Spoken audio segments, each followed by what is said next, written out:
As an Enneagram 6, I resonate with this character so much. I'm like, that's right. That's exactly what, there are multiple steps to a plan, Joy. You're right. You need projections to know what's coming. This makes so much sense to me. I'm going, what is she doing wrong? Everything she's doing is absolutely the right thing to do. That's exactly what you're supposed to be doing.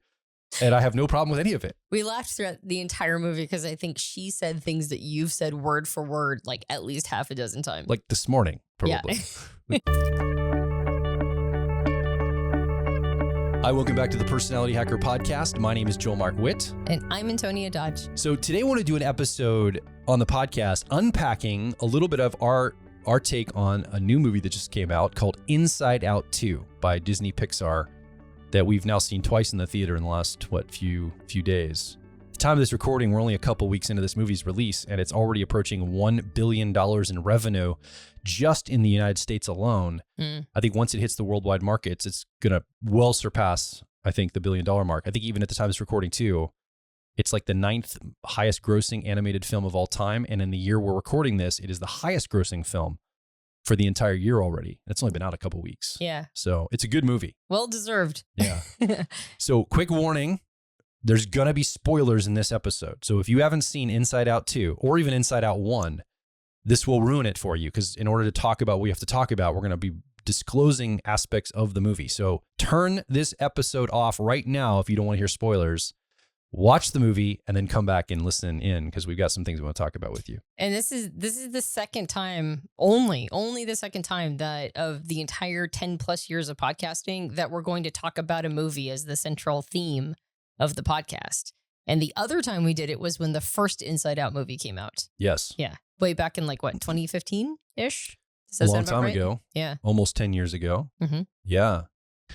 So we don't do this often. We don't apply things topically to movies. But I think Inside Out and Inside Out 2 are very different movies because, we're into personality types, personality hacker. It would make sense to look at the characters inside of a person and kind of what's driving people, right? It's fascinating to us to see how those things work. And this is very much attuned to the emotions that people are using.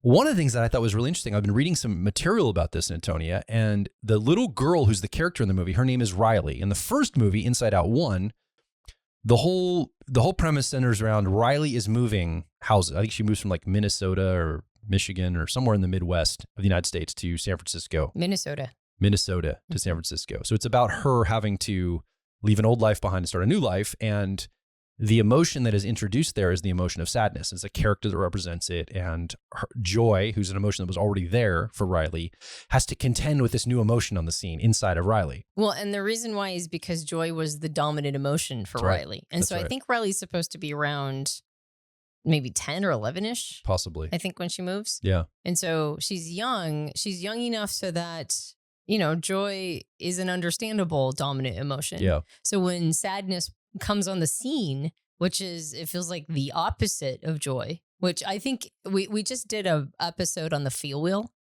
And I believe that joy is on the opposite side of the feel wheel of sad, and intentionally so. And so when sadness shows up, joy doesn't know how to contend with this emotion. It feels wrong. It feels like a bad emotion. It feels wrong somehow. And the entire first movie is it's meant to communicate why sadness is. It's an important emotion. Yeah. It's one that we all have to like Riley has to process through. Yes. And so at the end of that movie, what we see is, as opposed to memories being made with only a single dominant emotion, we see that memories are made with a mixture of emotions, like a little cocktail of emotions. Yeah. And so that's like one of the big messages of the first movie is that when we grow up, things become more complicated and complex. Yep. And we no longer have a single dominant emotion that overrides all of our experiences. Yeah, and that concept of memories was a key component of that movie, right? It was these emotions, and you had anger, fear, disgust, joy, and then the sadness that joy had to contend with was added in. Mm-hmm. That was the movie's about. And the container not the container, but the concept, the high concept. The high concept is memories, right? Yeah. And how our memories are shaped. Inside Out 2, the high concept is our belief systems, which I think is an interesting introduction of how our beliefs are formed. And our sense of self. Our sense of self, our belief system. So we see the evolution of this little girl from a younger version of herself introducing sadness. Now in this new movie, there's a bunch of other emotions introduced as she's aged now. She's on the cusp of puberty, and that's a funny scene in the movie where, you know, she's contending with all these new emotions, which are driven by hormones, right? That they're coming in. They don't talk about hormones or get into any of that, but we kind of get a sense of that in the early part of the movie when they have the setup happen. There's a construction crew, a demo crew coming into the control room to make some expansion and like think in terms of like, there's some changes on the horizon here, like big changes coming. And we all know that as people in the audience, that that's the onset of puberty. I think though, when I was reading about the filmmakers, you know, Pete Docter at Pixar and the other production team and the crew there that developed this, they were talking about how Riley, the little girl, is actually not the main character of this movie. She's the setting of the movie. Now that's a really interesting way to see it, is the person that you would think is the character is actually the setting for the characters that are the emotions to play out their drama in all of this. And Riley's almost the container for that to happen, right? The little girl that's having the experiences. It makes me think about personality, and, you know, there's a drama often happening inside of me. I have ENFP preferences, personality type wise. There's a drama happening. And if we look at our cognitive functions almost like little characters inside of us, I think we've got a very similar thing happening. We're almost like the setting for all of these mental processes that are conflicting with their own wants, desires, and needs given the certain situation. Now, as let's say ENFP preferences, I have two that will just dominate the others: extroverted intuition, exploration, or introverted feeling, authenticity, but not always. Sometimes there's other pesky cognitive processes that come and hijack my experience, and I get into things like a loop or a grip, and we talk about that in personality dynamics. So as I'm watching this movie, I'm thinking it's kind of a similar thing to how I see our cognitive processes work out. And in a way, when we're doing coaching with clients and our, you know, different people in our classes, sometimes I feel like I'm talking to the functions and the person is the setting that we're having this conversation in. And I think the person almost can take on that role as well.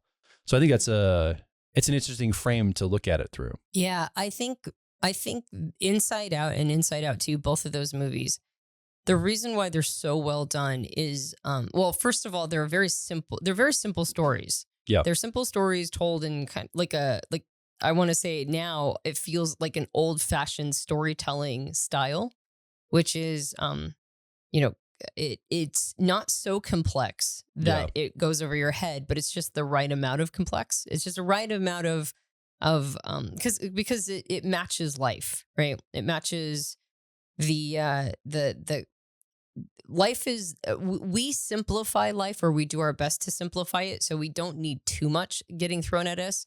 But if things are overly simplified, they don't have a feel of or the spirit of truth. And so both these movies both have just the right amount of complexity. And I think that key story there was a key storyline and a couple themes that emerged in the second movie, in Inside Out 2. And I think all of them were very well done. They felt very true to life. But I think the overarching theme that I took away is that our emotions, these parts inside, even if they're in battle with each other or at war with each other, or you know, like not always making the right choices or coming out at the right time, they're all there to serve you. And there are multiple moments when you can see that the emotions are, it almost feels like they're fighting for their life to make sure that Riley is okay. The setting of Riley, right? They're all trying to serve her as much as they can, even when they go way off the rails, even when they have to learn lessons on their own. I thought that was a fabulous message, particularly to young people, because it's an animated movie. So it's, you know, arguably directed at children and young people, even though I think every adult should go see them. But what a beautiful message to give to young people, that all these parts are fighting tooth and nail in their behalf. Yeah. Right? Like they're all these parts of ourselves are just trying to serve us the best way that they can. Yeah. I have a couple issues with the movie, by the way. Oh, do you? Some pushback. Okay. The one thing that frustrated, I was like, I was very sad about, because I don't know if it's accurate, is when Riley, they're looking at the little islands, because there's islands that represent kind of these I don't know what parts they of are. herself, parts of her personality. Well, they're not parts of her personality. They're like representation systems of her role. You know what I would say they were? What? I would call them complexes. Possibly. So I think in the first movie, I'm trying to remember because it's been a while since I saw it, but the Family Island, Mm-hmm. I think it was a lot bigger in the first movie. It was more prominent. And now Friendship Island is this big like carnival, and Family Island's been diminished almost this. It looks like a little, what are those precious moments? Like those little like where they're made of ceramic. Yeah. Like a can. Yeah. It looks like one of those little diminished things on this little island. And I think it was more prominent before. I think it had more richness and color to it before. And I was like, just because you're adding other islands doesn't diminish that. I thought that was like, I had pushback on that. I'm like, no, I think your family can be, just because you, as a kid, I introduced friends and social scene. It didn't diminish my family.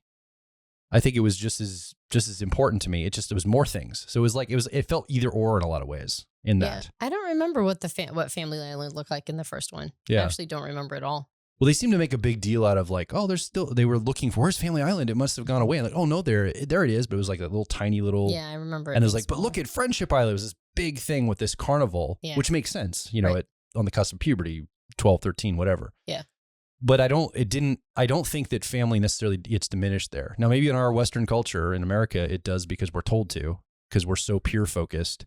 We don't talk like, you're not supposed to talk to anybody except in your exact peer group. So maybe that's how kids experience that now, but that's not how I experienced it as a child. It didn't diminish Family Island for me. In fact, family was very important the whole time, including to add friends in and all that too. Yeah, I think strong families are really important, and so I think reinforcing that family should be a big part of one's personality, I think, is a good message. I don't know if they were trying to communicate diminishment. Probably not. I'm not sure. I personally didn't pick that up, so maybe they were.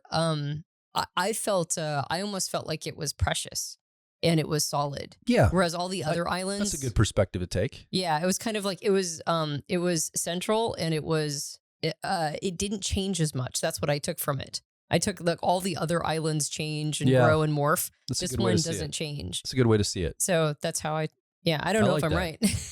I like that. I think that's a good way to see it. I think that's, and I appreciate, and what I'm about to say next, maybe there's some contradictory things here. So the one thing I really appreciate about the movie is it went meta without getting too cynical or postmodern. Mm-hmm.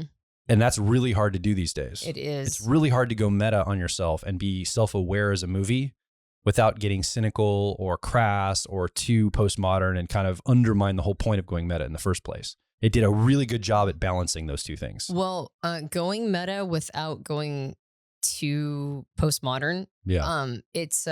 There's a poignancy. Yeah. Excuse me. And poignancy is hard to get right. Yeah. And so, and we started going sort of postmodern about 20, 25 years ago. Yeah. And initially it was kind of an interesting sort of trope, or not trope, but it was like an interesting, like method. You mean right? us as society? Well, movies and TV shows, like Arrested Development kind of shows like that. You mean, or like The Office, where they're doing mockumentary style, kind of postmodern-y. Or even before that, like characters looking, breaking the fourth wall, looking at the camera, winking at it, and that sort of thing. Being really overly self-aware, right? Very self-referential and being so overly self-aware. That was a really instrument. That was a very interesting device. Yeah. At one point, but I think it's relatively played out at this point, and now it just, like you said, it just feels cynical. So to see a movie go meta and not fall for what has become, sort of the fad or the trope. It's almost muscle memory now, it feels. Yeah. So, sorry, I guess I grabbed your point and ran with it. Well, I that was just to lay the groundwork for the thing I'm about to say. And I'm okay. I'm actually going to accept when I'm like the thing I'm like, I didn't like this part. And then we'll get to the parts I did like. I don't know why I'm starting with stuff I didn't like. And it's not even, it's maybe because you're an Enneagram 6. I'm being particular. I'm a persnickety old man now. That's the problem. So I'm willing to accept what happened here, because I think that to preserve what was there, going meta without, the thing I really appreciate about this movie is it didn't feel like it had to teach a lesson. It was just showing kind of how emotions and beliefs work. Oh my God. It didn't feel like any political or social messages were tried to jam or, snuck in there Of any kind. from my perspective. Yeah. And it wasn't a backlash against any either. Like, it was just like, it felt like a movie from like 10 years ago before the world went freaking crazy. Like, like a normal movie with normal characters that like have actual real experiences that don't have to try to teach something or prove something or, fight for some position. Right. So that was awesome, by the way. That was incredible. I think that's the other part of what I love about it. I didn't feel like I was getting preached to. I feel like I just was able to watch a movie, and the any preaching was through the actual storytelling itself, if you will. The only thing I take umbrage with in all the emotional stuff as a feeler man, is that, I hear the message all the time, and I have no problem with this, but men are getting the message all the time. You need to be more emotional. Your emotions are more complex, and you need to be more emotional. Like, this seems to be the message we get from the world. And again, I'm okay with it. I'm introverted feeling. I have no problem crying in public or doing emotional thing. I have no problem being emotional, but I think a lot of men sometimes struggle with that. And yet here again in this movie, they portray the father having very, very simple, almost non-existent emotions, right? It's the mom who's having the conversation with the daughter and has all this like complex of how she's processed. The dad in the scene just wants to get back to the game, right? That's about as complex. A little bit of anxiety gets in there, and let's just get back to the game. And that's like that's the starting and the ending of the father's emotions. And I'm like, come on, guys, like I appreciate if I have to take that so you don't preach anywhere else, okay, fine. But you could have maybe portrayed the man having a little bit more access to emotions. Again, that's just my personal take, because I think that would be a good representation for people in the world. Am I saying stuff that's going to get me in trouble, by the way? Oh, I don't care. I mean, maybe. I don't think so. I'm sure I always say stuff that's going to get me in trouble. Should I care about what I'm saying if it gets me in trouble? You're going to be fine. I think most people would. I actually think that most people would agree. Yeah. And even if they don't, who cares? Because it's your opinion. I do also share the frustration of the oversimplification of how men are portrayed, particularly emotionally. And I don't think everywhere, but I think it's really common, particularly in anything that's animated. Like, dads always come across like buffoons. Well, anything targeted at kids. Anything targeted at kids makes dads. I mean, not every. I think they have. There's a couple animated movies that have sort of turned that around, shown a more fleshed out relationship between child and father, which I think is really important, because it's. Well, even back to the old Disney movies, though. I mean, it was like pretty one note. Like, it was like either dad is nowhere to be found, or he's kind of just one dimensional too. I don't think it's a modern thing necessarily. Well, weirdly enough, it's actually the moms that croak in Disney movies. Yeah, it's true. But the dad's one dimensional often. Yeah, mom croaks and dad's one dimensional, or he's working, so he's never around. Yeah. Or basically the protective layer is removed so that the character can have an adventure. And a lot of the adventures that Disney characters would have wouldn't happen if a mom was around to stop it, or a dad was around to stop it. Yeah. And so I think that's why they chose that device. But fathers tend to be very one-dimensional in animated shows, which I think is I agree. I would agree. I think that does a disservice. Yeah, and by the way, these are very small quibbles. Like, I'm not upset by it. I'm like, that's it. I'm not going to recommend. I think it's a fantastic movie. Yeah, it does show a lot of emotional range. And if that's I don't mind tropes sometimes. If that's a cool trope, whatever. That's fine. Like, it's not that big a deal. I think it's frustrating when the messaging is so heavy on the outside of it all. But to be fair, these filmmakers weren't tuned into those messages either. So again, like I said, I will accept that for that. Yeah. For the wonderfulness that isn't preaching at me. Thank God. Thank you. It's in the 90 percentile, right? Oh, thank you. I can just enjoy a movie for once. And that's probably why it's also making a freak ton of money, is because there's no preaching. Yes. Right? It's hard. When you're preaching, you have to take an offering. You can't just you charge for it. You take an offering. Yes. And that's why when you're preaching a movie, it doesn't work. Right. And because there's no offering plate to be passed, because you're not in a church, you're at a freaking movie, and it's supposed to be a business. Yep, you got it. So there were a couple things in the movie that I thought were really interesting, other than just, like the overarching message of your emotions have your back, they're there to serve you. Yeah. Another message I thought was really interesting, and this, of course, was one of the core. This was the more obvious one. Like, this was the one that was stated, not just implied. it was communicated directly, which is that no single emotion has the right to tell Riley who she is. Yeah. And so in the beginning, it was actually Joy that was doing that. Joy was getting rid of all the bad memories and making it so that wasn't part of Riley's self. Because the emotions and the memories would end up in this pool that created the beliefs, and the beliefs created the sense of self. And so when Joy was trying to segment out all the negative stuff, Yeah. then it meant that Riley wasn't as like she didn't have any complexity that she had to navigate through. She didn't have to find who she is despite these negative experiences. Yeah. And so when there's a moment when there's an avalanche of all of these negative, memories coming back to her because they were all kind of tossed away, and now here they come to visit her again.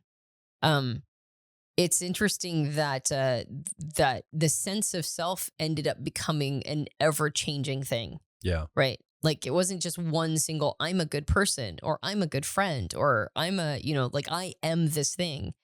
It was more like what our NLP coach taught us, which is the concept of the I aming. It's like a constantly changing self-perception because you're not one single thing. I am it's what's called a nominalization. It's when you take something and turn it into a noun. You turn it static. And I aming goes back to turning it into a verb, which is your sense of self is constantly in flux and changing because things are changing for you, right, at all times. And you see all these different angles of yourself. Yeah. So Joy was doing a disservice to Riley, oversimplifying her sense of self by removing all the negative experiences and memories. Later on, it was anxiety that was doing so. And with Joy, she was trying to keep Riley from having to process the past.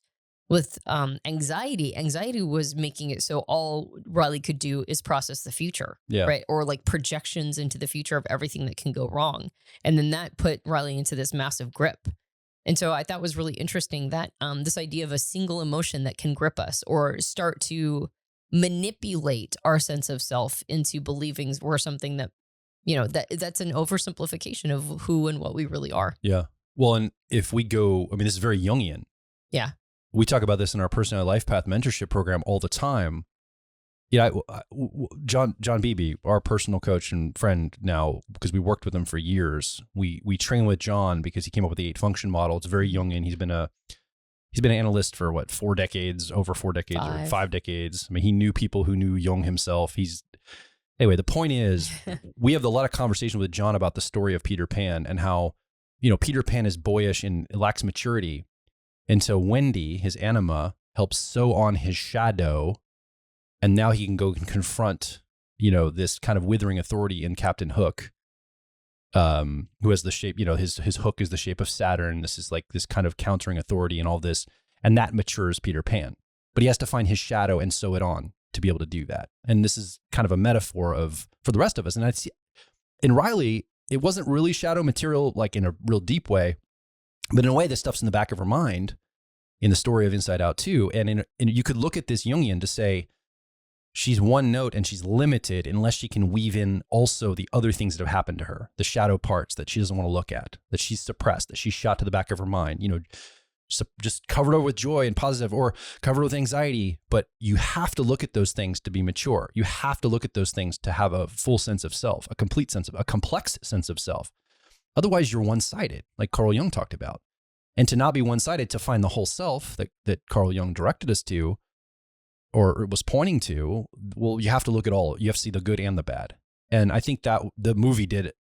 Actually, I didn't know how it was going to go. I thought, wow, are they going to end this kind of like in a one note? And thank goodness the filmmakers didn't. They went right into that kind of Jungian concept and brought it in. And now at the end of the movie, again, spoiler alert, her sense of self is extremely complex and nuanced, and it serves her much better than it did at the beginning of the movie because she's allowing herself to see some of those things. Mm-hmm. Yeah.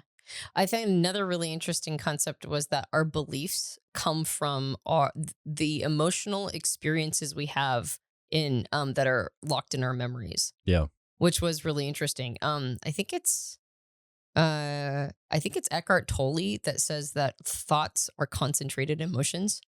And so beliefs would be, that may or may not be empirically true, but it's an interesting idea that by the time we get to thoughts, we've already sorted it emotionally.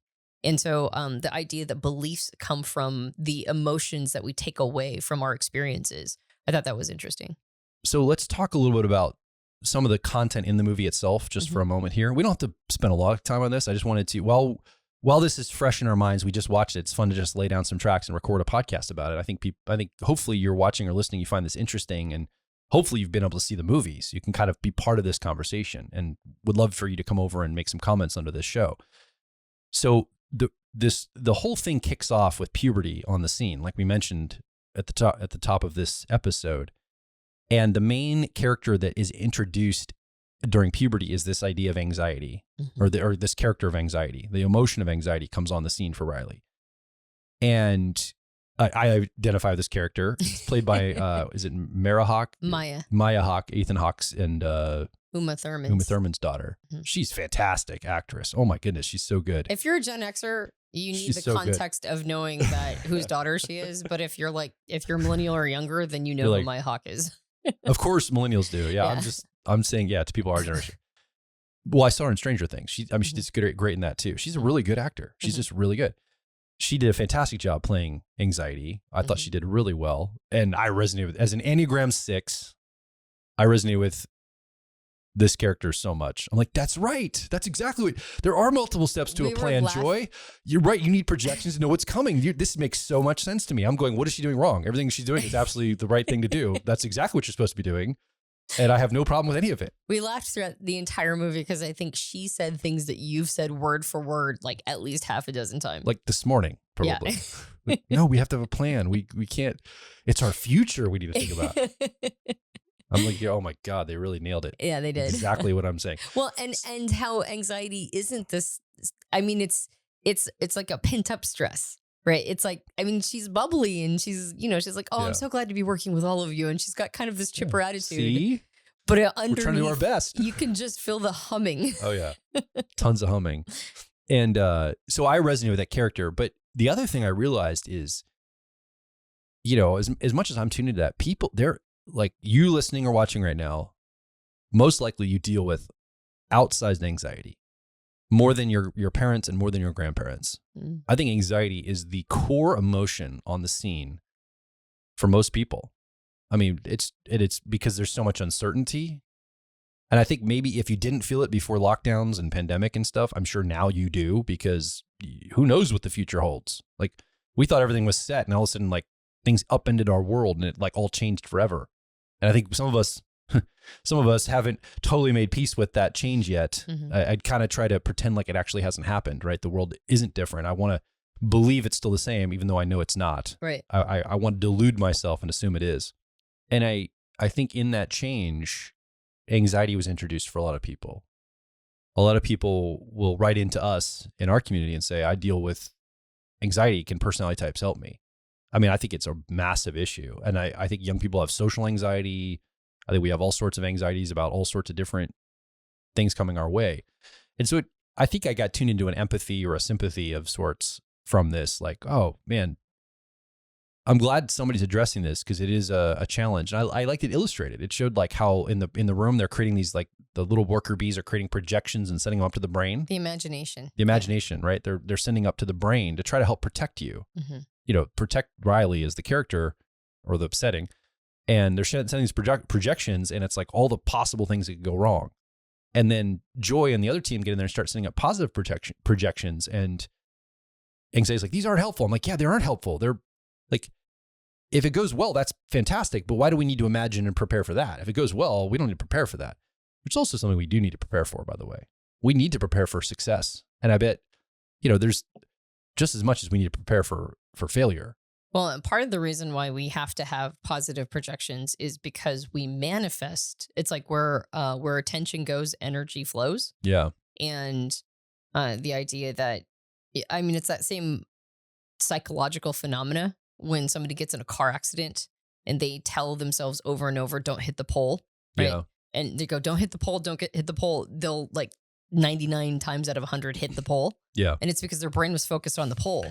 And so that's what they ended up heading right straight towards, even if they were trying to tell themselves not to, because that's what they were focused on. Yeah. And so if our imagination just hyper focuses on all the worst outcomes, then we are far more likely to manifest one of those bad outcomes. So that's why it's not just preparing for positive things. It's like, it's also focusing on positive things. It's putting our attention to them. So our energy goes those directions as well.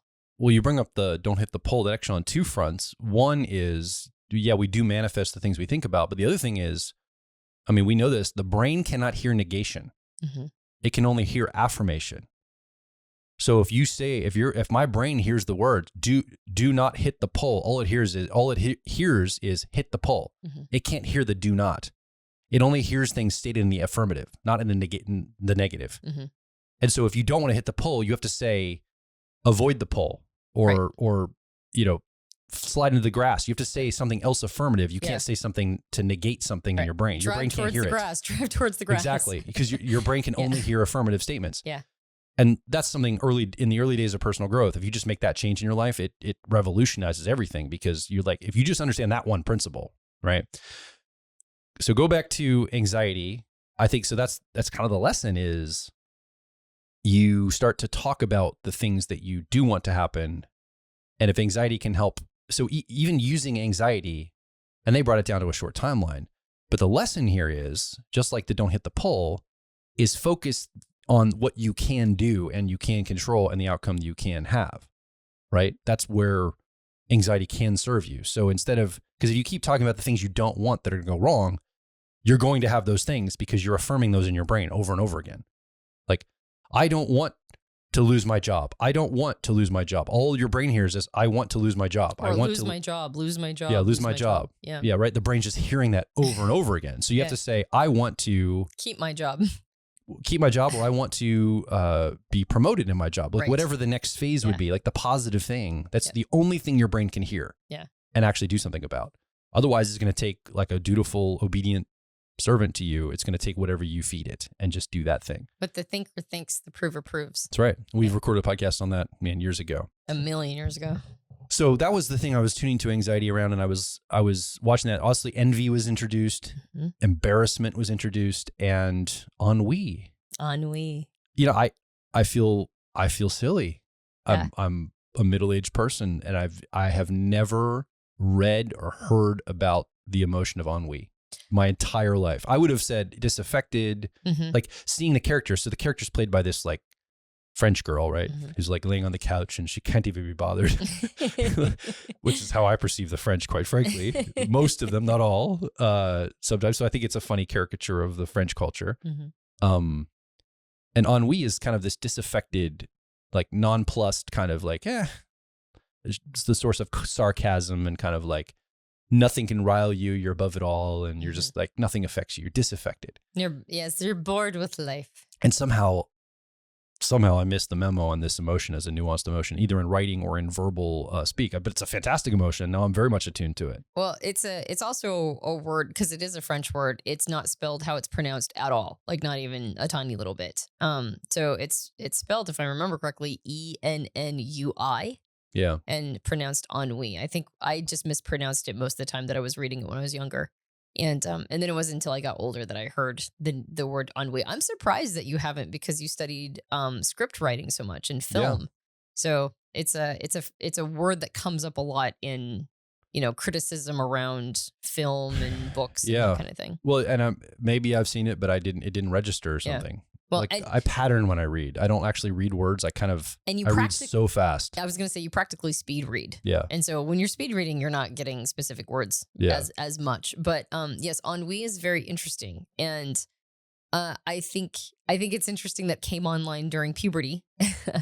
and I think they did a good job showing the purpose of all of these emotions. Like ennui is necessary, right? Because otherwise you get a little too overexcited. Yeah. Right? Ennui always came through for her socially when she was uncertain what to do. Ennui gave her the permission to just chill out, to just be like, okay, I guess it's not that big of a deal. I see it as training wheels for social chill.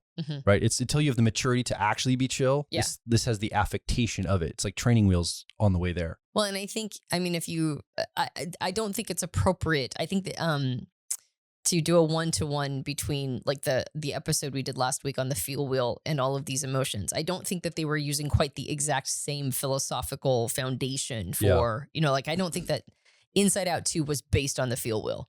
I don't think so, because they were missing a couple components, namely, and this is interesting because last week we talked about this.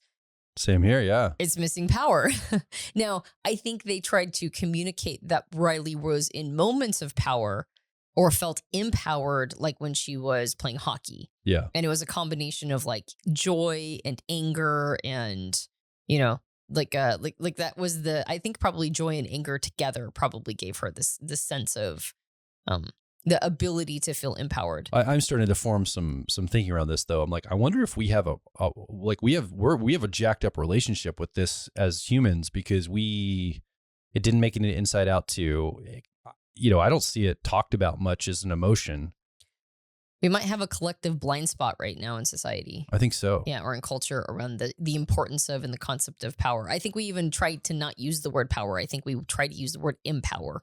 Yeah. And empowered, which is a version of it, of course. Yeah. But yeah, I do think that power might be a bit of shadow material for us as in the West, because we're still not sure what our relationship to it Well, is. we better be careful, because that's how authoritarian regimes are created. Yeah. You have a vacuum Right. of like when you won't look at something, Yeah. you get it in high doses when you don't want it in that high dose. That is facts.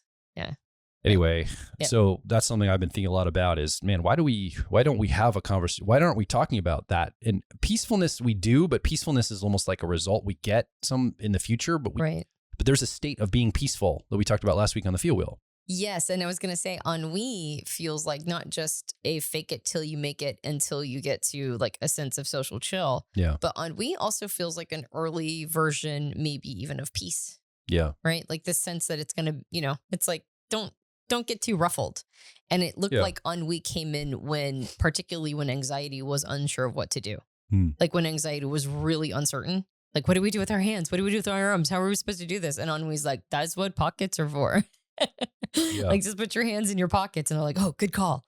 And so if on the feel wheel, like I said, I think they're two different philosophical foundations. But if you were to try to match them or overlay them, an Inside Out 2 and the feel wheel, the opposite of anxiety in the feel wheel is peace, or fear is peace. And so that makes sense, right? It makes sense that when our anxiety gets cycled through, usually we feel a sense of sort of peaceful catharsis. Yeah. And anger and power are on two different sides. And Riley doesn't seem to experience anger that much. Yeah. And so maybe they were trying to communicate that was how she, that she actually, before she started caring so much about, before anxiety showed up and made her care so much about, getting on this hockey team or whatever, her future, it seemed that she had a lot more of a sense of power, especially on the rink. And so I think that's interesting. And then the opposite of sadness is joy, and vice versa. And I think that they covered that ground pretty well in the first movie. I think that was what the first movie was all about, was this idea that sadness and joy kind of have a relationship to each other. Yeah. I see the ground laid for future installs of this movie, as the character grows, the setting grows up, who is Riley, maybe entering college and other changes that are coming, other emotions are going to hit the scene most likely, right? Which is really, it was a really well done movie. I was very impressed by Pixar and Disney for this. I had extremely low expectations based on Disney's performance, at the box office. They don't sell very many tickets anymore. Yeah. And I haven't seen all the Pixar movies, but I've heard reviews that they're not that great. And so but I have a history with this movie. So I was like, all right, well, like the others I've been turned off to because the reviews are so bad. I was like, I won't even see it because people are saying it's so terrible. But this one, people were, saying it was pretty good. And then you really wanted to see it. I want to see it. So we went and saw it, and then we saw it again with our daughter. I think Piper really enjoyed it at 11, almost 12. And we took my parents. I thought it was a fantastic movie. Yeah. Do you have any other comments about it before we wrap up for this episode? Well, just that the key takeaway, and I think the reason why we feel it's relevant enough to have dedicated now 3 episodes to this franchise, a series of movies. The only movies we've ever really talked about in the podcast. Well, it does make sense being in personality types. Why we would care. Well, the overarching theme that these parts of ourselves are there to serve us. Yeah. They're all there to serve us. So important. And even when it feels like there are components inside that are saboteurs, even when it feels like something, like it can actually feel like anxiety is a saboteur. It can feel like sadness is a saboteur, or anger or whatever. Like it shows up and it just feels like it takes over. I'm taking a class with Dr. Ken James, who is part of the Jungian Institute in Chicago. And he was talking about the Jungian concept of complexes. And I'm not going to go too far down that rabbit hole in this particular episode. But he asserted that every complex, and a complex is basically, it's the organization of unprocessed material around a subject. So your memories, your thoughts or beliefs, your emotions, and then your wishes or your projections about something. They all organize around a specific subject. And when these things are unprocessed material, then they end up with complexes that are more like they're more trying to get your attention because they want you to process the unprocessed material. And he asserted, and I thought this was a fascinating concept, that every complex is actually organized not around a topic, but around an archetype. Yeah. And I'm like, that makes sense because archetypes, the images we have around a subject. So an archetype is basically the pictures that come to our head, sort of the primordial pictures that come to our head around a certain subject. So it's when you take a concept like love, you're not just creating a relationship to your experience of love. You're creating a relationship to the archetype of love. And what are the different archetypes of love? And what are the different archetypes of love? Well, there's many and they're vast. And they create expectations, not just socially implied expectations, but also personal expectations. Yeah. So all of this material organizes around an archetype or these expectations of how this should be happening. And so if our experiences don't match our expectation, now there's a schism. Now there's content that needs to be understood or figured out or processed. And when our beliefs around it or our feelings around it or whatever, our hopes and wishes around it, when they remain unprocessed around this archetypal energy, then we end up with a complex. Yeah. And our job isn't to remove ourselves of all of these complexes because we can't, right? Complexes, like they kind of in some ways create the backbone of our personality, our relationship to all these things. Our job is to make it so that they don't flare up and take over, right? Like no single complex has, like complete reins on the self. And in Inside Out 2, I think Inside Out 1 did this as well, but in Inside Out 2, I think that really what they were trying to communicate is when we have an archetype inside of us. Yes. And Riley had an archetype, which was the older girl who had become a firehawk, which is part of this hockey team, had become a firehawk as a freshman in high school. That became her archetype. Yes. It became the thing she desired. And then she had a bunch of unprocessed material around it, her wishes, her hopes, her memories, her feelings. And then they also were competing with another archetype around friendship because now her friendships were, they were threatened. Yes. And so now we had battling archetypes.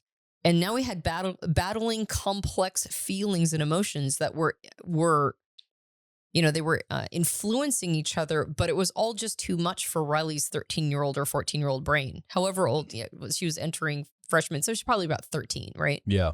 And so it was just too much for a brain that had a very simple sense of self that had been formed, because her simple sense of self had been, the movie says it's because Joy kept shooting all the negative stuff to the back of the head. But basically, it was like Riley did not have the complexity of thought, did not have the complexity of sense of self to deal with all these dueling archetypes. Yeah. And it wasn't until she did. It wasn't until all of those things flooded in. And she now had a far more complex relationship to herself that she could deal with some of these complexes, right, around these archetypes. And so I thought that was a really beautiful like sort of cherry on top of the movie, which is the more two-dimensional we allow ourselves to be, the less we're willing to see all of the material, the more likely we are to be hijacked by a single aspect. This is why art sucks these days. Like certain media is terrible because there's so much to unpack. I don't want to open too many cans here. So I'm trying to think, how do I say this the most succinct way without having to spend another 30 minutes explaining myself? All right. I'll just go real quick. We'll have to unpack anything that's unclear on a future episode. All right, sounds good. Read a thread on X recently about how the art changed in the 1960s in America because Americans were trying to counter what the Russians were doing, the Soviet Union was doing. So modern art kind of came on the scene. It was the hypothesis in this thread. It had some citations and stuff that the CIA and some of the American, thinkers of the time were trying to push in modern art to distinguish ourselves away from the Soviet Union as a difference. Interesting. Right. And so modern art was possibly put forward also by powerful entities, not just artists themselves. Like the Picasso style of art, or like I think that predates the 60s, doesn't it? That's like from this is like modern art, just slopping stuff onto like a canvas. Warhol type of stuff too. Not even that. Like it just like literally like just. Now I'm in territory. Okay. You're asking me for details. Sorry. So I don't know where I'm at with the details. So okay, that's an idea that I'm doing. Okay.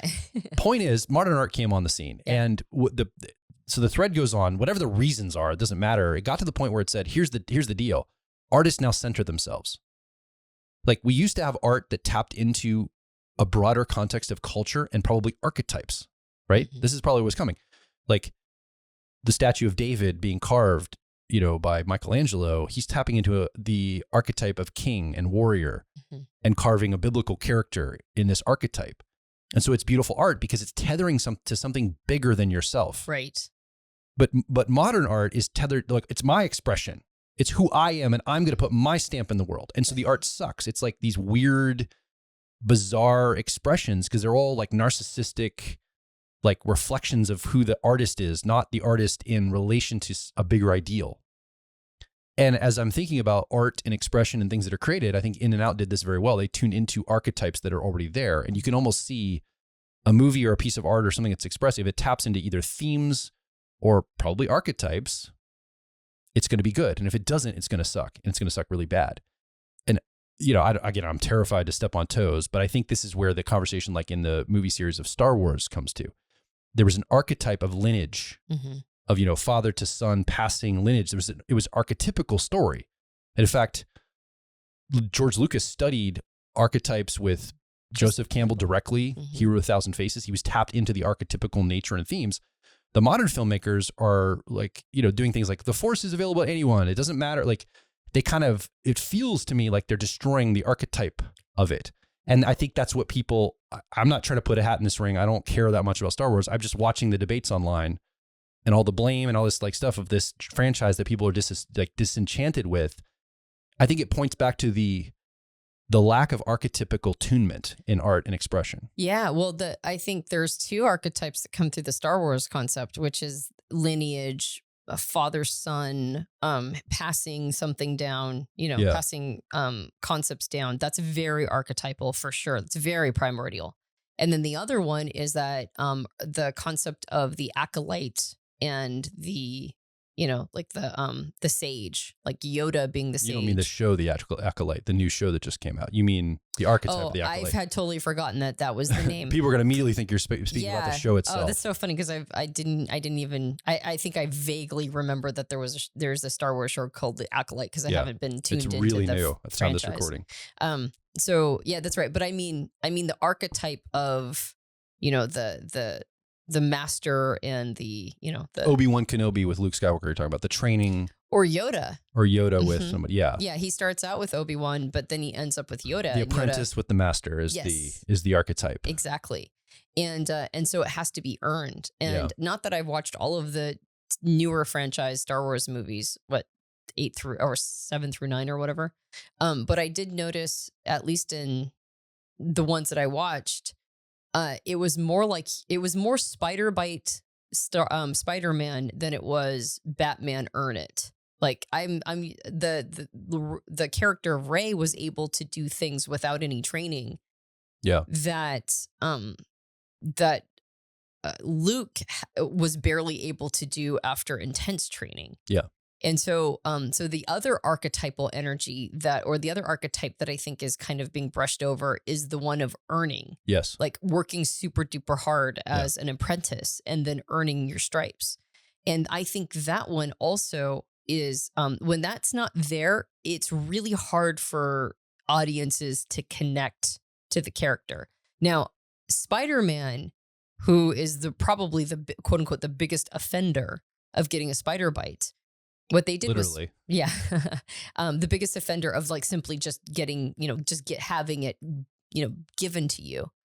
I think what they did with him is that they made it so that he was very clumsy trying to figure out his powers. Like the powers were given to him, but not like he was all talent, but no skill. To develop skill. So he had to develop skill over time. So you still have that same, you still have the same journey. It's just as opposed to gaining the skill over time, gaining the power over time, you're a fire hydrant. You have all the power, but you have none of the nuance. You have none of the sort of the discretion with it. And so it's a different, it's the same story, but in a slightly different way of looking at it, or and a satisfying way as like of seeing it. Whereas a lot of, I think of modern movies, contemporary movies remove that as well. Yeah. Particularly if there's, and I get to say this because I'm a woman, I've noticed that particularly when there are female characters of power, they just get that. It's almost like they didn't have to work for it. They didn't have to earn it. Now, I think this goes back to pandering. I think it's a pandering issue. And I think it's very disconnecting as a woman who watches these stories. I can't connect to any of these these empowered or powerful female characters, because I'm not in a position where power just gets bestowed upon me and I just get to have that. I'd have to earn it. And so I find these characters to be very, they're very, they're not very relatable for me. Yeah. So I don't find them satisfying characters to watch. Particularly, you've got you've got like the 120-pound girl who's taking down like 250-pound guys. And I'm like, yeah, okay. Well, like movies are fantasy. I mean, there is a fantasy, James Bond dude also doesn't drive that fast and shoot sideways and jump out of planes either. That's true, for sure. I mean, all of it is a fantasy, to be fair. For sure. But I'm not identifying with a James Bond character, so I don't have a lot to say about that. I'm like, that's not really, I'm not like. I wish I was more like that. I don't think anybody is like that fantastical element. But when a woman is, put in front of me as somebody who I'm supposed to be identifying with, and she's just taking down a line of accommodating stuntmen, I'm like, okay, that's not really my thing. But of course. That said, I think to go back, it's because that there is an archetype of a female or warrior. There's been many of them. There's Amazonians, there's Athenas, there's like archetypes all over. Well, Hunger Games did this well. But they don't look like that. Hunger Games did this great. I think That's Katniss is a great example of an archetypical female warrior character. An Artemis character, for sure. That handled stuff. That's right. Didn't, just made it happen. And she had real things she had to contend with. She had to overcome. She made mistakes. Yep. And we saw her grow as a character. I thought it was a fantastic movie series and story. It was great. Yep. So I think they exist, and I think that was tuned into archetypes. Yeah, and I think so. If it's tuned into archetypes, I guess I'll land it this way. Yeah. If you're attuned to archetypes, your art is going to be amazing. If it's not, you don't know what you're doing. Yeah. Because that's everything. If complexes really do attach themselves to archetypes, that means that's how we work things out. And if we're not seeing stories represented there, like in that way, well, no wonder we have so many complexes and we're struggling with so much social anxiety and all these traumas and all these emotional issues, because we don't allow ourselves to engage with stories that help us make sense of them. Yeah.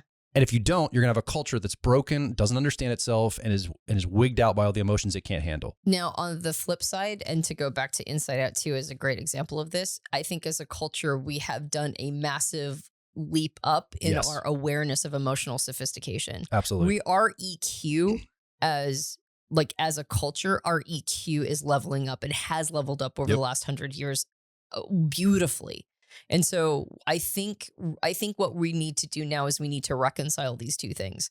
I think you need to reconcile our newly found emotional intelligence or sophistication around that with going back to some of these take the attention off of the EQ part a little bit and then put it onto these, like what really is power? right? Like part of emotional intelligence is recognizing that we need to reconcile a relationship to power. And part of EQ is recognizing that it's not just compassion, but there's other components in here. And we don't just get to have things, we have to earn them. And life isn't fair. And, like, and on and on and on. Some of the less pleasant aspects of life, let's use this muscle of EQ that we've built to start to contend with some of these less pleasant things. And I think I think remembering that these emotions are all here to serve us, that they're here to serve us. We're not here to serve them. That's right. And so we don't serve emotional intelligence. Emotional intelligence serves us. And we can take it and use it as a tool to contend with some of the stuff we're talking about. And I know I went off on a tangent about like pandering and all that stuff. It's probably just something that's a button you have to hit, and I'll start talking about female pandering in movies. but probably because I'm frustrated by the lack of the archetype, even though there are movies, like you said, Hunger Games stands out. There's a couple others that I can think of that are standout. Like I'm like, that's one of the best examples of a female fighter warrior that just absolutely did an amazing job was Terminator 2. Yeah. Now that's an old movie at this point. It's like 30 years old, but it's an amazing, amazing example of non-pandering, strong female character who was very powerful and did what she needed to do. That started out with Demeter energy, right? A mother and son relationship. So when we strong archetypal energy. And so when we see the infusion of these archetypes, I think you're right. I think it's much easier to connect to the character and have it be impactful and not have to teach a lesson. Yeah. The lesson is it's not information and knowledge or information that's been trying to be beaten to your head, which is why any sort of media that has an agenda is usually very sloppy and it's not very interesting. Because they're trying to convey information.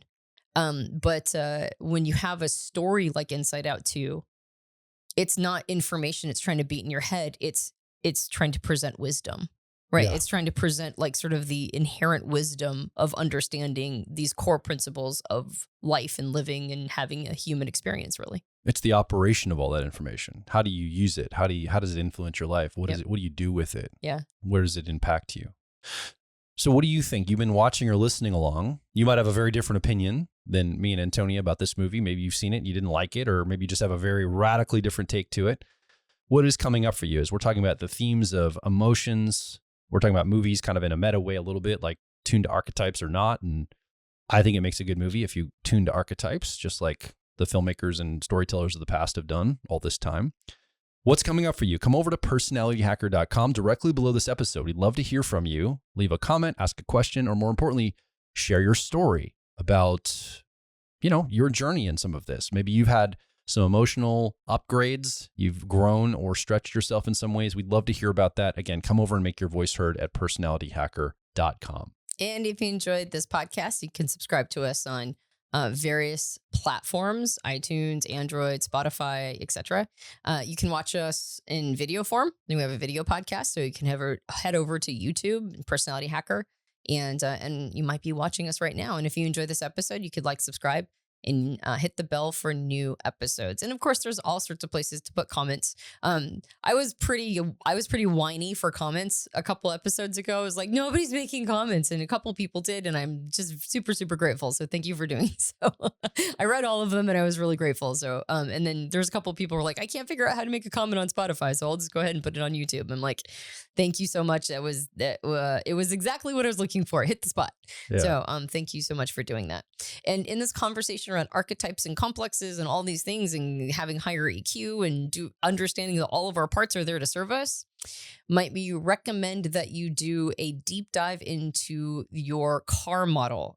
Those are the cognitive functions that, just like in Riley, all of those emotions were there to serve her. All of our cognitive functions and our mental processes are there to serve us. So how can we help them do that?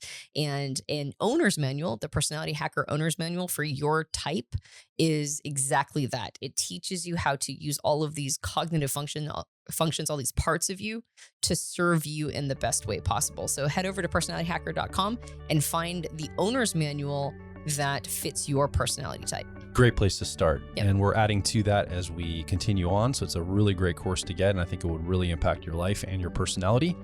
My name is Joel Mark Witt. And I'm Antonia Dodge. And we'll talk with you on the next Personality Hacker podcast.